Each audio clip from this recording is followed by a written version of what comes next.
সেই সম্মান সভায় আজকে দক্ষিণ 24 পরগনার সনাতন সংস্কৃতি সংসদের বিভিন্ন শাখা থেকে আপনারা যে সম্মান প্রদান করেছেন, আমি আপনাদের কাছে চিরকৃতজ্ঞ। এর জন্য যে ব্যবস্থাপনা করেছেন আমাদের ভারত সেবাশ্রম সংঘের একান্ত অনুগত হিতৈষী সেবক এবং সনাতন সংস্কৃতি সংসদের আহ্বায়ক দক্ষিণ 24 পরগনার প্রিয় শিবশঙ্কর মজুমদার মহোদয়, ধন্যবাদ। একজন সন্ন্যাসী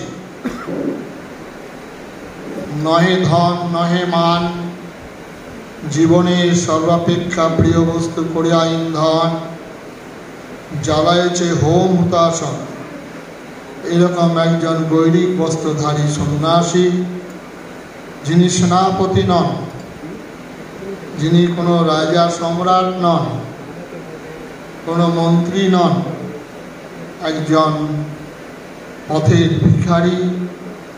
সেই সন্ন্যাসীকে আপনারা সম্মান জ্ঞাপন করেছেন এবং সেই সম্মান সমস্তটাই ভারত সেবাশ্রম সংঘের যিনি প্রতিষ্ঠাতা, যিনি যুগাচার্য, যিনি যুগস্রষ্টা, যিনি যুগত্রাতা, তারই চরণে অর্পণ করলাম। আজকে এই সম্মান সমগ্র হিন্দু সমাজের ভারতীয় সংস্কৃতির যে মূল, ভারতবর্ষ স্বাধীন হয়েছে বহুদিন, কিন্তু স্বাধীনতার পরে কোনো সরকার চিন্তা করেননি যে ভারতবর্ষের মূল শক্তি আধার কোথায়।